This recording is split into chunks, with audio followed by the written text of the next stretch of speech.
So good morning guys. तो चलिए start करते हैं आज के यानी कि 31 मई के इंपॉर्टेंट करंट अफेयर्स को। और आज का पहला इंपॉर्टेंट प्रश्न ये रहा आपके सामने कि अभी हाल ही में आदर्श शहर समृद्धि योजना को अभी किसने शुरू किया। तो आंसर होगा छत्तीसगढ़ ने।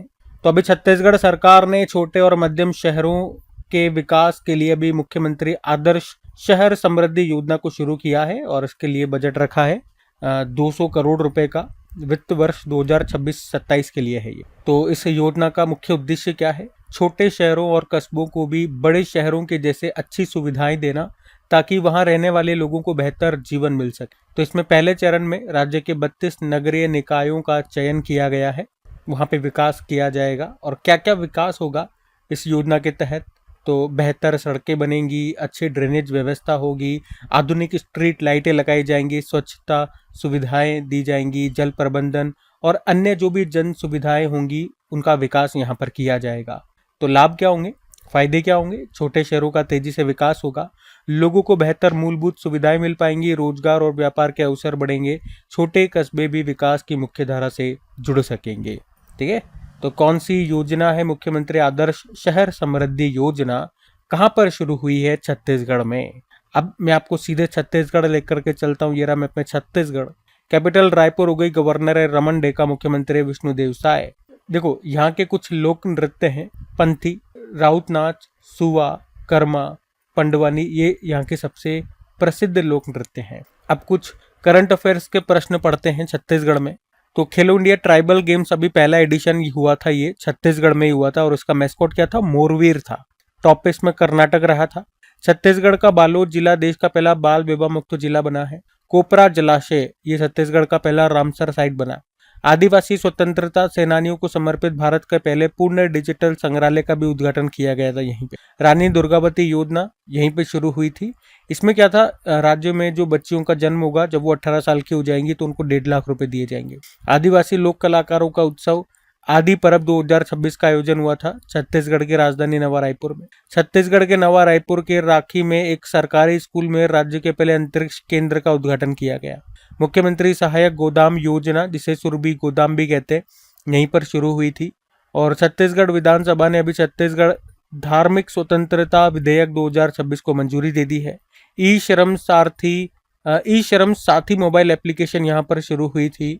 और 26वीं केंद्रीय क्षेत्रीय परिषद की जो अभी बैठक हुई थी छत्तीसगढ़ में हुई थी, छत्तीसगढ़ के जगदलपुर में। ठीक है, तो छत्तीसगढ़ से ये सारे पॉइंट्स आप ध्यान रखेंगे। अगला प्रश्न हम देखते हैं। फिर अगले में पूछ रहे हैं, कुशमैन एंड वेकफील्ड के अनुसार एशिया पैसिफिक में डेटा सेंटर के मार्केट में भारत को कौन सा स्थान मिला है? तो आंसर होगा दूसरा स्थान। मतलब अब भारत एशिया प्रशांत क्षेत्र का दूसरा सबसे बड़ा डेटा सेंटर मार्केट बन गया है। पहले नंबर पर चाइना है। इसका मतलब ये हो गया कि भारत में इंटरनेट, क्लाउड और एआई से जुड़े डेटा को स्टोर और प्रोसेस करने के लिए बहुत तेजी से बड़े बड़े डेटा सेंटर खोले जा रहे हैं। डेटा सेंटर क्या होता है? डेटा सेंटर वह स्थान होता है जहाँ पे हजारों कंप्यूटर सर्वर रखे जाते हैं। ये सर्वर वेबसाइटों, मोबाइल एप्लीकेशंस, क्लाउड सेवाओं, एआई सिस्टम और ऑनलाइन डेटा को सुरक्षित रखते हैं, स्टोर करके रखते हैं। वर्तमान में बात करें तो भारत की जो कैपेसिटी है इस मामले में 1.6 गीगावाट की है, जबकि निर्माणाधीन और नियोजित जो क्षमता है वो 3.1 गीगावाट की है। और भूमि अधिग्रहण चरण में कुछ परियोजनाएं चल रही है, तो उसमें कैपेसिटी होने वाली है 10.5 गीगावाट से अधिक। और भारत में अगर शहरों के हिसाब से बात करें, सबसे बड़ा डेटा सेंटर कहाँ पर है? तो मुंबई में है, फिर हैदराबाद में है, फिर चेन्नई में है। मुंबई भारत का सबसे बड़ा डेटा सेंटर हब है। तो हमने इस प्रश्न में बात करी डेटा सेंटर, सबसे ज़्यादा डेटा जो स्टोर होता है उस मामले में भारत दूसरे स्थान पर है। एशिया प्रशांत क्षेत्रों में बात कर रहे हैं। ठीक है, एशिया पैसिफिक कंट्रीज में पहले स्थान पर चाइना है, दूसरे पे भारत है। अब इसी तरह से कुछ रैंकिंग्स, कुछ इंडेक्सेस में आपको रिवाइज कराता हूँ। अगर बात करते हैं भ्रष्टाचार धारणा सूचकांक करप्शन परसेप्शन इंडेक्स में भारत की रैंक 91 है, टॉपर डेनमार्क है। मानव विकास सूचकांक में भारत की रैंक 130, टॉपर आइसलैंड है। ग्लोबल जेंडर गैप इंडेक्स में भारत के रैंक 131, टॉपर आइसलैंड है। और सस्टेनेबल डेवलपमेंट गोल इंडेक्स में भारत 99 पे, टॉपर फिनलैंड है। वर्ल्ड कॉम्पिटिटिवनेस रैंकिंग में भारत 41 पे, टॉपर स्विट्जरलैंड है। ग्लोबल इनोवेशन इंडेक्स में भारत की रैंक 38, टॉपर स्विट्जरलैंड है। ग्लोबल पीस इंडेक्स में भारत 115वें स्थान पर है, टॉपर आइसलैंड है। वर्ल्ड हैप्पीनेस इंडेक्स में भारत 116वें स्थान पर है, टॉपर फिनलैंड है। ग्लोबल हंगर इंडेक्स में भारत की rank 102। World press freedom index में भारत 157वें नंबर पर है और टॉप पर नॉर्वे है। ग्लोबल एआई वाइब्रेंसी इंडेक्स या ग्लोबल एआई इंडेक्स में भारत तीसरे स्थान पर है, टॉप पर अमेरिका है। एशिया पावर इंडेक्स में भारत तीसरे स्थान पर है, टॉप पर अमेरिका है। ग्लोबल फायर पावर इंडेक्स में भारत चौथे स्थान पर है, टॉप पर अमेरिका है। ग्लोबल टेररिज्म इंडेक्स में भारत 13वें स्थान पर है, टॉप पर पाकिस्तान है। जलवायु परिवर्तन प्रदर्शन सूचकांक में भारत 23वें स्थान पर है, पहले दूसरे तीसरे पे कोई नहीं है, चौथा पर डेनमार्क है। ग्लोबल जेंडर गैप इंडेक्स में भारत 131वें नंबर पर है, टॉप पर आइसलैंड है। ऊर्जा संक्रमण सूचकांक एनर्जी ट्रांजिशन इंडेक्स में भारत 71 पे, टॉप पर स्वीडन है। IQ एयर ने 2025 की विश्व वायु गुणवत्ता रिपोर्ट जारी की थी, उसमें सबसे प्रदूषित देश पाकिस्तान है, भारत छठे स्थान पर है। लेकिन सबसे प्रदूषित शहरों में बात करोगे तो गाजियाबाद का लोनी था और दिल्ली दुनिया की सबसे प्रदूषित राजधानी बताया गया था। ठीक है, तो लगभग 18 रैंकिंग से इंडेक्सेस से प्रश्न हमने रिवाइज किए, ध्यान में रखना। अगला प्रश्न देखते हैं। फिर अगली में पूछ रहे हैं, अभी हाल ही में संयुक्त राष्ट्र ने किसे संघर्ष संबंधी यौन हिंसा निगरानी सूची में शामिल किया? तो दो देश हैं, रशिया और इजराइल, दोनों को। मतलब संयुक्त राष्ट्र ने पहली बार इजराइल और रशिया की सेनाओं को ब्लैकलिस्ट सूची में शामिल किया है, जिन पर युद्ध या संघर्ष के दौरान यौन हिंसा सेक्सुअल वायलेंस के आरोप लगे हैं। और ब्लैकलिस्ट में क्यों डाला है? तो यूएन की रिपोर्ट के अनुसार अगर पहले इजराइल की बात करें तो इजराइल के खिलाफ आरोप हैं कि उसने गाजा और वेस्ट बैंक में हिरासत में रखे कुछ लोगों के साथ यौन हिंसा के मामले दर्ज किए हैं और इन आरोपों में बलात्कार, सामूहिक बलात्कार, जबरन नग्न करना, यौन उत्पीड़न और धमकियां, ये सब शामिल हैं। वहीं रूस के खिलाफ आरोप हैं कि उसने यूक्रेन युद्ध के दौरान युद्ध बंदियों और नागरिकों के साथ यौन हिंसा के मामले सामने आए हैं। यूनाइटेड नेशन ने 310 मामलों की पुष्टि भी की है और अधिकांश पीड़ित पुरुष बताए गए हैं। वैसे इसके बाद इजराइल और रशिया ने साफ इनकार किया है, उसके खिलाफ जो आरोप लगाए गए हैं उनको दरकिनार किया कि भैया ये सब बकवास है, झूठ है। और वैसे बता दूं, संयुक्त राष्ट्र इससे पहले हमास को इस ब्लैक लिस्ट में ऑलरेडी डाल चुका है और उसी में अब रशिया और इजराइल को भी डाल दिया है। कुछ फर्क पड़ेगा क्या इनको इस सूची में डालने से? ऐसा कोई सीधा आर्थिक या कानूनी प्रतिबंध तो नहीं लगता है, लेकिन दुनिया भर में उस देश की छवि खराब होती है, अंतर्राष्ट्रीय दबाव और आलोचना बढ़ जाती है। यूनाइटेड नेशन की अगर बात कर लें तो स्थापना होती है 24 अक्टूबर 1945 में, इसलिए 24 अक्टूबर को यूनाइटेड नेशन डे के रूप में मनाया जाता है और हेडक्वार्टर न्यूयॉर्क में है। टोटल मेंबर है 193, सबसे लेटेस्ट साउथ सूडान बना था 2011 में। सेक्रेटरी जनरल एंटोनियो गुतेरेस पुर्तगाल से हैं। पहले नंबर के त्रिग्वे ली हैं, नॉर्वे से आते हैं। अब आप मुझे बताएंगे इसके दूसरे नंबर के सेक्रेटरी जनरल कौन थे? कल मैंने आपको बताया था। और संयुक्त राष्ट्र में भारत के जो परमानेंट रिप्रेजेंटेटिव हैं, स्थायी प्रतिनिधि हैं, उनका नाम है पी हरीश। देखो, दो देश हैं, इजराइल और रशिया, उनको भी देख लो एक बार। ये रहा इजराइल, ये अपनी कैपिटल जेरूसलम बताता है और करेंसी न्यू शकेल है। प्रेसिडेंट है इसहाक हर्जोग, प्रधानमंत्री बेंजामिन नेतन्याहू। रशिया की बात करें तो ये रहा मैप में रशिया, कैपिटल इसकी मॉस्को है, करेंसी रूबल। प्रेसिडेंट है व्लादिमीर पुतिन, प्रधानमंत्री है मिखाइल मिशुस्तिन। और रशिया की संसद को क्या कहते हैं? ड्यूमा कहते हैं। ठीक है, तो ये सब ध्यान में रखना। अगला प्रश्न देखते हैं। फिर अगले में पूछ रहे हैं, अभी हाल ही में भारतीय नौसेना के 48वें वाइस चीफ कौन बन गए हैं? तो आंसर होगा अजय कोचर। तो अजय कोचर का नाम याद रखेंगे भैया, अभी भारतीय नौसेना के 48वें वाइस चीफ बन गए हैं। ये अजय कोचर खुद 1 जुलाई 19 को भारतीय नौसेना में शामिल हुए थे। कई सम्मान इन्हें मिल चुके हैं, जैसे परम विशिष्ट सेवा पदक 2026 में ही मिला, अति विशिष्ट सेवा पदक 2022 में इनको मिल चुका है। इस तरह से 9 सेना पदक इनको मिल चुके हैं। इतना नहीं याद रखना भैया, याद ही रखना है तो एक लाइन याद रख लो। हमारी इंडियन नेवी में वाइस चीफ अभी 48 नंबर के बने हैं। कौन? अजय कोचर बने हैं। अब आप कहोगे कि हमारे नेवल चीफ भी तो नए बने हैं, उनका क्या नाम है? तो उनका नाम है कृष्ण स्वामीनाथन। उन्होंने किनको रिप्लेस किया? दिनेश कुमार त्रिपाठी को। अभी 1 जून 2026 से अपना पद, यानी कि कल से ही अपना पद संभाल लेंगे। मैं आपको बाकी तीनों सेनाओं के सब कुछ याद करा देता हूँ, रिवाइज करा देता हूँ। आर्मी चीफ है हमारे उपेंद्र द्विवेदी, हमने कहा अब नेवल चीफ कल से बन जाएंगे Krishna Swaminathan. Air chief marshal है अमरप्रीत सिंह। वाइस चीफ की बात कर ले तीनों सेनाओं में, तो इंडियन आर्मी के वाइस चीफ, अब देखो तीनों वाइस चीफ इसी साल बने हैं 2026 में ही, तो तीनों लेटेस्ट हैं, याद रखने हैं। तो इंडियन आर्मी में वाइस चीफ धीरज सेठ बने, इंडियन नेवी में आज हमने पढ़ लिया अजय कोचर बन गए, और इंडियन एयरफोर्स में वाइस चीफ नागेश कपूर बने थे। और अगर बात करें, सीडीएस भी नए बन गए, चीफ ऑफ डिफेंस स्टाफ तीसरे नंबर के एनएस राजा सुब्रमणी, ये भी कल से बन जाएंगे। और इन्होंने स्थान लिया है अनिल चौहान का, जो दूसरे नंबर के सीडीएस थे। पहले वाले कौन थे? बिपिन रावत जी थे, जिनका हेलीकॉप्टर हादसे में निधन हो गया था। और तीनों सेनाओं के दिवस भी देख लो। आर्मी डे 15 जनवरी को होता है, नौसेना दिवस 4 दिसंबर को और एयरफोर्स डे 8 अक्टूबर को होता है। ठीक है, तो तीनों सेनाओं का सब कुछ हमने देख लिया। अब वैसे नियुक्ति वाला प्रश्न है, चलो हम नियुक्तियां ही आपको रिवाइज करवाते हैं फिर से। केंद्रीय फिल्म प्रमाणन board, central board of film certification के नए अध्यक्ष बने शशि शेखर वेम्पाती। फिक्की के महासचिव बने अनंत स्वरूप। परमाणु ऊर्जा आयोग के अध्यक्ष अजीत कुमार मोहंती बने, मतलब कार्यकाल बढ़ गया। भारत के नए नौसेना प्रमुख कृष्ण स्वामीनाथन हमने देखा। पश्चिम बंगाल के नए मुख्यमंत्री शुवेंदु अधिकारी बीजेपी से हैं। भारत के नए chief of defence staff NS Raja Subramani हमने देखा। तमिलनाडु के नए मुख्यमंत्री जोसेफ विजय थलापति बने, इनकी पार्टी का नाम जरूर याद रखना, टीवी के तमिलगा वेट्री कजगम। केरल के नए मुख्यमंत्री वीडी सतीशन बने। CII confederation of Indian industry के नए अध्यक्ष बने आर मुकुंदन। दक्षिण एशियाई भारोत्तोलन महासंघ साउथ एशियन वेटलिफ्टिंग फेडरेशन के नए अध्यक्ष बने सहदेव यादव। सीबीआई के डायरेक्टर बने प्रवीण सूद, मतलब कार्यकाल बढ़ गया। और steel authority of India limited के CMD doctor Ashok Kumar Panda. UIDAI के नए सीईओ सौरभ विजय। आरबीआई के एग्जीक्यूटिव डायरेक्टर अभी गुणवीर सिंह बने। कॉमनवेल्थ शतरंज संघ के अध्यक्ष बने Bharat Singh Chauhan. Narcotics control bureau के डायरेक्टर जनरल अनुराग गर्ग बने, मतलब इनका भी कार्यकाल बढ़ गया। कॉमनवेल्थ गेम्स 2026 जो होंगे अभी ग्लासगो स्कॉटलैंड में, तो उसके लिए भारतीय दल का शिवद मिशन बनाया गया रोहित राजपाल को। और समुद्री उत्पाद निर्यात विकास प्राधिकरण एमपीडा, इसके अध्यक्ष बने अभी पी जवाहर। ठीक है, तो ये बिल्कुल लेटेस्ट नियुक्तियां हैं, अपॉइंटमेंट्स हैं, ध्यान में रखना भैया। अगला प्रश्न देखते हैं। फिर अगले में पूछ रहे हैं, हाल ही में केरल सरकार के द्वारा शुरू की गई प्रोजेक्ट जीरो पहल का मुख्य उद्देश्य क्या है? तो सही उत्तर होगा राज्य को भ्रष्टाचार मुक्त बनाना।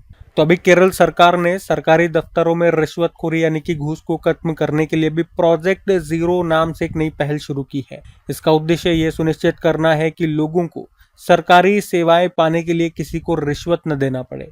अब ये कैसे भैया होगा? भ्रष्टाचार को खत्म कैसे किया जाएगा? क्या सोचा इन लोगों ने इसके बारे में?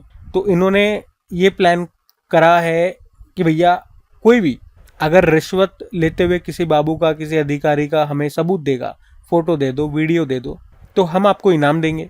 मतलब उसके बाद उसकी जांच होगी कि उसका वीडियो, उसका फोटो सही है क्या नहीं है। अगर वो सही साबित होती है तो आपको 5,000 रुपये का नगद इनाम मिलेगा।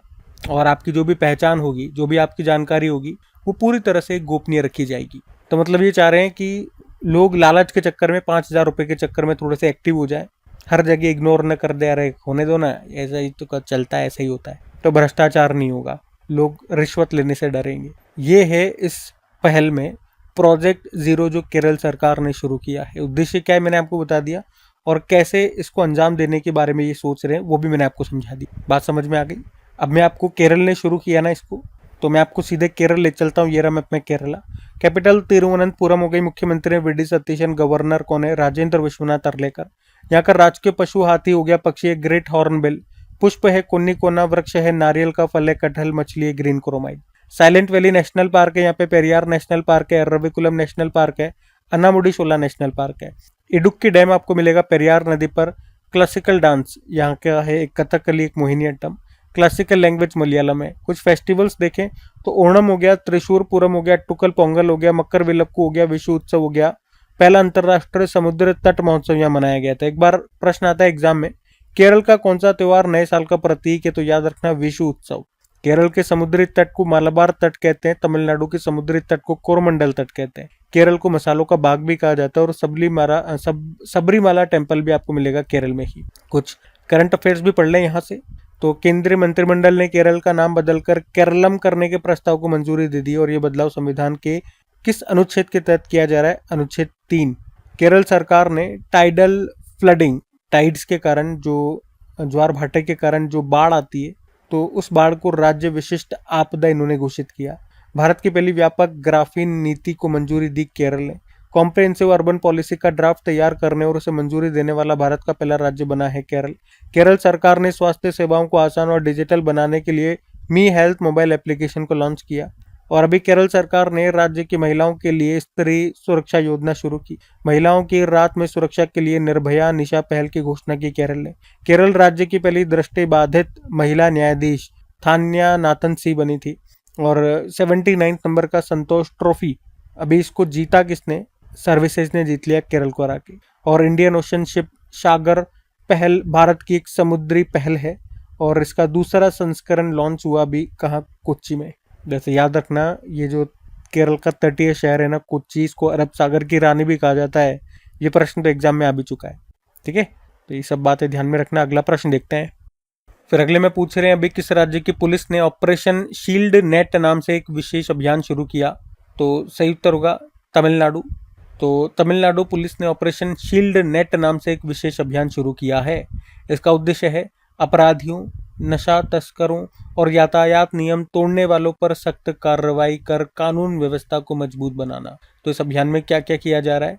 पुराने आपराधिक रिकॉर्ड वाले लोगों और संदिग्धों की जांच की जा रही है। लंबे समय से लंबित गैर जमानती वारंट वाले अपराधियों को पकड़ा जा रहा है। वाहनों की सघन जांच की जा रही है। जमानत पर छूटे अपराधियों की गतिविधियों पर नजर रखा जा रहा है और कानून के तहत निवारक कार्रवाई करना ताकि अपराध होने से पहले ही उसे रोका जा सके। ये सब इस अभियान के अंतर्गत किया जा रहा है, इस ऑपरेशन के अंतर्गत किया जा रहा है। कौन कर रहा है? तमिलनाडु पुलिस। तो अब मैं आपको सीधे तमिलनाडु लेकर के चलता हूँ। ये रहा मैप में तमिलनाडु। कैपिटल चेन्नई, मुख्यमंत्री जोसेफ विजय बने, गवर्नर राजेंद्र विश्वनाथ अर्लेकर, राजकीय पशु नीलगिरी ताहर, पक्षी एमरोल्ड डोव, वृक्ष है ताड़ का पाम ट्री, पुष्प है gloriosa lily. Sathyamangalam tiger reserve, Mudumalai national park, Guindy national park, Anamalai national park, Mukurthi national park है यहाँ पे। 2 न्यूक्लियर पावर प्लांट मिलेंगे आपको, कुडनकुलम न्यूक्लियर पावर प्लांट और Kalpakkam nuclear power plant. Tamil शास्त्रीय भाषा का दर्जा पाने वाली पहली भारतीय भाषा है। तमिलनाडु में ही जल्लीकट्टू त्योहार मनाया जाता है। अच्छा, तमिलनाडु के तट को क्या कहते हैं? कोरोमंडल तट कहते हैं। कुछ फेस्टिवल्स देख लें जो यहाँ बड़े फेमस है। पोंगल हो गया, जल्लीकट्टू हो गया, ताईपुसम हो गया, आदि पेरक्कू हो गया, चित्तराई महोत्सव हो गया, हेतायम्मन महोत्सव हो गया। बाकी कुछ करंट अफेयर्स पढ़े यहाँ से। तो वित्त वर्ष 2024-25 में तमिलनाडु भारत का सबसे बड़ा वस्त्र टेक्सटाइल निर्यातक राज्य बन गया। भारत में कहाँ स्वदेशी प्रोटोटाइप फास्ट ब्रीडर रिएक्टर शुरू हुआ? तो कलपक्कम न्यूक्लियर पावर प्लांट में। मतलब ये एक ऐसा रिएक्टर है जो बिजली भी बनाता है, साथ में नया ईंधन प्लूटोनियम भी पैदा करता है। अभी पुंथड़ू उत्सव मनाया गया था तमिलनाडु में। और तमिलनाडु के ऋतिका श्री भारत की पहली ट्रांसजेंडर क्रिकेट अंपायर बनी। वर्ष 2025 में भारत में सर्वाधिक समुद्री मछली का उत्पादन करने वाला राज्य भी है तमिलनाडु। हार्बर लाइफ इंडिया और आईआईटी मद्रास मिलकर भारत का पहला प्लांट सेल फर्मेंटेशन उत्कृष्टता केंद्र स्थापित करेंगे कहाँ? चेन्नई में। मतलब ये जो सेंटर होगा ये पौधों की, प्लांट्स की कोशिकाओं से उपयोगी चीजें बनाने पर काम करेगा। और भारत का पहला शहरी मौसम परीक्षण केंद्र और एरोसोल वेधशाला कहाँ पर स्थापित की गई? चेन्नई। भारत का पहला मेगा ग्रीनफील्ड शिपयार्ड बनेगा तमिलनाडु के तुतुकुड़ी में। इसे भारत और साउथ कोरिया मिलकर के बनाएंगे। ठीक है, तो ये सारी बातें आप ध्यान में रखेंगे तमिलनाडु से। हम अगला प्रश्न देखते हैं। फिर अगले में पूछ रहे हैं अभी हाल ही में हिंदी पत्रकारिता दिवस 2026 कब मनाया गया? तो आंसर होगा इसका 30 मई को। तो हर साल 30 मई को हिंदी पत्रकारिता दिवस के रूप में मनाया जाता है। क्यों? क्योंकि इसी दिन यानी कि 30 मई 1826 को भारत का पहला हिंदी समाचार पत्र कौन सा? उद्दंड मार्तंड प्रकाशित हुआ था, इसीलिए 30 मई को मनाते हैं ये दिन। और इस समाचार पत्र की बात करें जो उद्दंड मार्तंड है, इसे पंडित जुगल किशोर शुक्ल ने शुरू किया था कोलकाता में। ये एक साप्ताहिक यानी कि मंगलवार को ही निकलने वाला एक समाचार पत्र था। इसका मतलब क्या होता है? उद्दंड मार्तंड का मतलब होता है समाचार सूर्य। लेकिन ये भी बता दूं 4 दिसंबर 1826 को इसका प्रकाशन बंद भी हो गया था। और इसके अंतिम अंक में जुगल किशोर जी ने लिखा था कि अब समाचार सूर्य अस्त हो रहा है। और वैसे आपको बता दूं कि 2026 में हिंदी पत्रकारिता ने 200 वर्ष पूरे कर लिए हैं। और इस अवसर पर इंदिरा गांधी राष्ट्रीय कला केंद्र और विभिन्न राज्यों में 200 साल की यात्रा उद्दंड मार्तंड से डिजिटल युग तक, इस थीम पर, इस विषय पर विशेष कार्यक्रम और सेमिनार आयोजित किए गए। ठीक है, तो 30 मई को याद रखेंगे हिंदी पत्रकारिता दिवस होता है। और 30 मई को अंतर्राष्ट्रीय आलू दिवस भी ध्यान में रखना है ना। 2024 से इसको मनाना हम शुरू कर रहे हैं, तो ये भी ध्यान रखने वाली बात है। अच्छा, अब एक प्रश्न अगर मैं आपसे पूछूं तो आपने कहा हिंदी का पहला न्यूज़पेपर उद्दंड मार्तंड है। अब आप मुझे बताओ कि भारत का पहला जो न्यूज़पेपर था वो कौन सा था। चलो वो तो मैं बता देता हूँ, वो था बंगाल गजट। आप ही बता दो उसको प्रकाशित करने वाले कौन थे और कब लॉन्च किया था। ठीक है, बाकी देखो अब ये मई का महीना खत्म हो गया, कल हम जून में एंटर कर जाएंगे। तो एक काम करते हैं, मई के देखो मई में बहुत सारे डेज, और जब भी डे वाला प्रश्न आता है मैं हर बार आपको सारे डेज रिवाइज कराता हूँ। अब मई जाते जाते एक बार फिर से आपको रिवाइज करा रहा हूँ, तो मेरे साथ साथ बोलना मेरे भाई, है ना। आखिरी दिन है, विदाई दे रहे हैं मई को, तो मेरे साथ साथ बोलना। 1 मई को अंतर्राष्ट्रीय श्रमिक दिवस था, लेबर डे। 2 मई को विश्व ट्यूना दिवस। 3 मई को विश्व प्रेस स्वतंत्रता दिवस। 4 मई को कोयला खनिक दिवस। 4 मई को इंटरनेशनल फायर फाइटर डे। 5 मई को वर्ल्ड अस्थमा डे, जो कि मई के पहले मंगलवार को था। 7 मई को वर्ल्ड एथलेटिक्स डे। 8 मई को विश्व थैलेसीमिया दिवस। 8 मई को विश्व रेड क्रॉस दिवस। 11 मई को राष्ट्रीय प्रौद्योगिकी दिवस। 12 मई को अंतर्राष्ट्रीय नर्स दिवस। 12 मई को अंतर्राष्ट्रीय पादप स्वास्थ्य दिवस। 15 मई को अंतर्राष्ट्रीय परिवार दिवस। 15 मई को राष्ट्रीय लुप्तप्राय प्रजाति दिवस भी था। 16 मई को राष्ट्रीय डेंगू दिवस, अंतर्राष्ट्रीय प्रकाश दिवस और सिक्किम का स्थापना दिवस था। फिर 17 मई को विश्व दूरसंचार एवं सूचना समाज दिवस। 17 मई को विश्व उच्च रक्तचाप दिवस। 18 मई को अंतर्राष्ट्रीय संग्रहालय दिवस। 18 मई को विश्व एड्स टीकाकरण दिवस। 20 मई को विश्व मधुमक्खी दिवस। 20 मई को विश्व माप विज्ञान दिवस। 21 मई को राष्ट्रीय आतंकवाद विरोधी दिवस। 21 मई को अंतर्राष्ट्रीय चाय दिवस। 22 मई को अंतर्राष्ट्रीय जैव विविधता दिवस। 23 मई को वर्ल्ड टर्टल डे। 25 मई को विश्व फुटबॉल दिवस। 25 मई को विश्व थायराइड दिवस। 28 मई को वर्ल्ड हंगर डे। 28 मई को मेंस्ट्रुअल हाइजीन डे यानी कि मासिक धर्म स्वच्छता दिवस। 29 मई को इंटरनेशनल एवरेस्ट डे, और 29 मई को ही संयुक्त राष्ट्र शांति सैनिकों का अंतर्राष्ट्रीय दिवस भी था। और 29 मई को ये तो ही गया इंटरनेशनल एवरेस्ट डे। और 30 मई को आज हमने देख लिया कि अंतर्राष्ट्रीय आलू दिवस और हिंदी पत्रकारिता दिवस के रूप में मनाया। तो ये पूरा मई आपका कवर होता है भैया, ध्यान में रखना। अगला प्रश्न देखते हैं। फिर अगले में पूछ रहे हैं कि भारत का पहला महिलाओं के नेतृत्व वाला सौर ऊर्जा संयंत्र किस राज्य में शुरू किया गया। तो आंसर होगा तेलंगाना। तो तेलंगाना के खम्मम जिले के वेंकटपुरम गांव में भारत का पहला महिला स्वयं सहायता समूह सेल्फ हेल्प ग्रुप द्वारा संचालित सौर ऊर्जा संयंत्र ये शुरू किया गया है। इसकी क्षमता की बात करें, कैपेसिटी की, इस सोलर पावर प्लांट की, तो 1 मेगावाट की क्षमता है और इसे लगभग 3 करोड़ रुपए की लागत से बनाया गया है। इसका संचालन स्वयं सहायता समूह की महिलाएं कर रही हैं और इस प्लांट से हर महीने लगभग 4.5 से 5 लाख रुपए की इनकम होने की उम्मीद है। ये परियोजना इंदिरा महिला शक्ति योजना के तहत विकसित किया गया है इस परियोजना को, और राज्य सरकार ने भूमि सब्सिडी और ब्याज मुक्त ऋण देकर के मदद की है। तो इसका महत्व क्या है, महिलाओं को एक तो आर्थिक रूप से आत्मनिर्भर बनाने में मदद मिलेगी, स्वच्छ और हरित ऊर्जा यानी कि सोलर एनर्जी को बढ़ावा मिलेगा, क्लीन एनर्जी, ग्रीन एनर्जी। वैसे तेलंगाना का लक्ष्य आपको पता है 2030 तक 20,000 मेगावाट सौर ऊर्जा का उत्पादन करने का लक्ष्य है। तो इस तरह की योजना इसमें मदद करेगी और सरकार ऐसे ही हर जिले में परियोजनाएं शुरू करने की योजना भी बना रही है। अब बात तेलंगाना की हो रही है, तो ये रहा मैप में तेलंगाना। कैपिटल हैदराबाद है और हैदराबाद किस नदी के किनारे है, तो मूसी नदी। मुख्यमंत्री रेवंत रेड्डी हैं, गवर्नर है शिव प्रताप शुक्ल, और तेलंगाना आंध्र प्रदेश से अलग होकर के बना था 2 जून 2014 को। यहाँ का राजकीय पक्षी भारतीय रोलर हो गया, पशु है जिंका, हिरण है, वृक्ष है जम्मी चेट्टू, पुष्प है तांगेदू, उत्सव है सदर सम्मेलन। उसके अलावा आपको याद है निवेशक दीदी पहल के दूसरे चरण को शुरू किया गया था हैदराबाद में। एशिया का सबसे बड़ा नागरिक उड्डयन कार्यक्रम अभी विंग्स इंडिया 2026 हुआ था बेगमपेट हवाई अड्डा हैदराबाद में। और तेलंगाना पुलिस ने साइबर धोखाधड़ी के मामले में म्यूल बैंक खातों के दुरुपयोग को रोकने के लिए ऑपरेशन ब्रेकडाउन शुरू किया था। 23वें बायो एशिया 2026 सम्मेलन का आयोजन हुआ था हैदराबाद में। अब इंदिरम्मा परिवार जीवन बीमा योजना यहाँ शुरू हुई। भू भारती पोर्टल यहाँ लॉन्च हुआ। नीति आयोग के अटल इनोवेशन मिशन ने अभी तेलंगाना में 2 नई पहल शुरू की थी। एक तो अटल टिंकरिंग लैब सारथी और मेंटोर इंडिया एकेडमी। तेलंगाना सरकार ने कैंसर को अधिसूचित रोग नोटिफिएबल डिजीज के रूप में घोषित किया था। दूसरा रग्बी प्रीमियर लीग 2026 जो होगा, अभी होगा जून के महीने में होगा, ये गाचिबौली स्टेडियम हैदराबाद में ही होगा। और डॉक्टर श्रीनिवास राव को हैदराबाद में साल 2024-25 के लिए प्रोफेसर MS स्वामीनाथन पुरस्कार से सम्मानित किया गया? ये तेलंगाना से बिलोंग करते हैं। तेलंगाना सरकार ने प्रोजेक्ट संजीवनी नाम की एक नई योजना भी शुरू की और भारत की पहली स्पेस टेक यूनिकॉर्न कंपनी अभी स्काई रूट एरोस्पेस बनी है, जिसका मुख्यालय हैदराबाद में ही है। और मोदी जी ने, प्रधानमंत्री नरेंद्र मोदी ने तेलंगाना के वारंगल में भारत का पहला PM मित्र पार्क का भी अभी उद्घाटन किया था। ठीक है, तो तेलंगाना से ये सारे लेटेस्ट प्रश्न ध्यान में रखना। अगला प्रश्न देखते हैं। फिर अगले में पूछ रहे हैं, अभी हाल ही में स्लोवेनिया के नए प्रधानमंत्री के रूप में अभी संसद ने किसे मंजूरी दे दी है? तो आंसर होगा जेनेज जेंसा।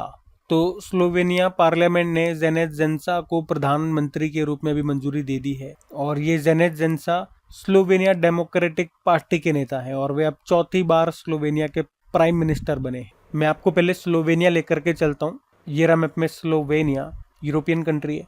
कैपिटल क्या होती है? जुब्लिजाना। जुब्लिजाना कैपिटल है, करेंसी है यूरो। आपको बता दूं ये देश 2004 में यूरोपियन यूनियन का सदस्य देश बना और स्लोवेनिया ने ईंधन संकट के कारण राशनिंग यानी कि लिमिट लागू करने वाला, फ्यूल पर लिमिट लागू करने वाला पहला यूरोपीय संघ देश बना था। और अभी इसी के नए प्रधानमंत्री बन रहे हैं कौन? जेनेज जेंसा इनका नाम है। अब जब भी इसी तरह के प्रश्न आते हैं, आपको पता है भी लेटेस्ट जिन भी देशों में नए लीडर जो भी बने, प्रधानमंत्री, प्रेसिडेंट, चांसलर, तो वो प्रश्न मैं आपको रिवाइज कर। अभी हमने देखा गिनी देश के राष्ट्रपति बने थे मामाडी डोम्बोया, नीदरलैंड के सबसे युवा प्राइम मिनिस्टर रॉब चेटेन, बारबाडोस के प्रधानमंत्री मिया मोटली, ईरान का सर्वोच्च नेता चुना गया मोहताज खमेनेई को, बांग्लादेश के नए प्रधानमंत्री तारिक रहमान, नेपाल के सबसे युवा प्रधानमंत्री बालेन शाह, म्यांमार के राष्ट्रपति मिन आंग ह्लाइंग, वियतनाम के नए राष्ट्रपति तोलाम, इराक के नए राष्ट्रपति निजार रमेदी, हंगरी के प्रधानमंत्री पीटर मेग्यार, बुल्गारिया के नए प्रधानमंत्री रुमेन रादेव, कोस्टा रिका की दूसरी महिला राष्ट्रपति लॉरा वर्जीनिया, युगांडा के राष्ट्रपति योवरी मुसेवेनी लगातार 7वीं बार, इराक के प्रधानमंत्री अली फलिम कादेम और सेनेगल के अभी नए प्रधानमंत्री अहमदो अल अमीनो लो बने थे। ठीक है, तो ये सब ध्यान में रखना। बाकी ये थी आज की हमारी करंट अफेयर्स की क्लास। कमेंट करके जरूर बताना सेशन आपको कैसा लगा। अच्छा लगे तो प्लीज इसे अपने दोस्तों के साथ में स्टडी ग्रुप में एक बार शेयर जरूर कीजिएगा। वीडियो को आपने अभी तक लाइक नहीं किया होगा, मुझे पता है, तो प्लीज इसे लाइक जरूर कीजिए, अपने दोस्तों के साथ में शेयर जरूर कीजिए, सपोर्ट जरूर कीजिए। बाकी इनकी PDF आपको डेली मिली जाती है। प्रैक्टिस के लिए जो मॉक टेस्ट है, जो क्विज है, वो भी आपको मिल जाता है क्रैक एग्जाम एप्लीकेशन पे, जिसका लिंक नीचे डिस्क्रिप्शन बॉक्स में गिवन है। बाकी चलो अभी कल के करंट अफेयर्स का हम क्विक रिवीजन कर लेते हैं और सेशन एंड करते हैं फिर। तो कल पहला प्रश्न पूछा था संयुक्त राष्ट्र शांति सैनिकों का अंतर्राष्ट्रीय दिवस अभी कब मनाया गया? तो आंसर होगा 29 मई को। फिर आपसे पूछा भी राजा रणधीर सिंह का निधन हो गया, उनका संबंध था निशानेबाजी से। फिर पूछा कि समुद्री उत्पाद निर्यात विकास प्राधिकरण एमपीडा के अध्यक्ष बन गए पी जवाहर नाम है। फिर पूछा क्यू सेफ समिति का गठन किया अभी RBI ने। और एशियाई रिले एथलेटिक्स चैंपियनशिप 2027 की मेजबानी किस भारतीय शहर को मिली है? तो आंसर होगा चंडीगढ़। फिर पूछा India's first Olympic gold hockey triumph at Amsterdam, ये बुक का नाम है, अब इसको लॉन्च किया गया। पूछ रहे इसके लेखक कौन है? के अरुमुगम उनका नाम है। और कॉमनवेल्थ गेम्स 2030 में हम किस खेल को शामिल कर रहे हैं? तो आंसर होगा योगासन। और ये होंगे कहाँ पे? कॉमनवेल्थ गेम्स 2030 वाले भारत में होंगे, गुजरात में। फिर अगले में पूछा कि संयुक्त राष्ट्र के द्वारा मरणोपरांत डैग हैमरशोल्ड पदक किन भारतीय शांति सैनिकों को प्रदान किया गया? एक तो लांस हवलदार हरभजन सिंह और नायब सूबेदार सुजीत कुमार प्रधान। और सेनेगल के नए प्रधानमंत्री कौन बने? तो अहमदो अल अमीनो लो। फिर पूछा था पैरालंपिक चैंपियन सुमित अंतिल ने किस स्पर्धा में विश्व रिकॉर्ड बनाया? तो आंसर होगा भाला फेंक, जेवलिन थ्रो। बाकी चलो कल का भी होमवर्क प्रश्न देख लेते हैं, फिर हम सेशन एंड करते हैं। तो कल पूछा था विश्व सरकार शिखर सम्मेलन 2026 का आयोजन कहाँ पर किया गया? तो आंसर होगा दुबई में। आप सभी ने प्रश्न का बिल्कुल सही उत्तर दिया। ये आज का आपका होमवर्क प्रश्न।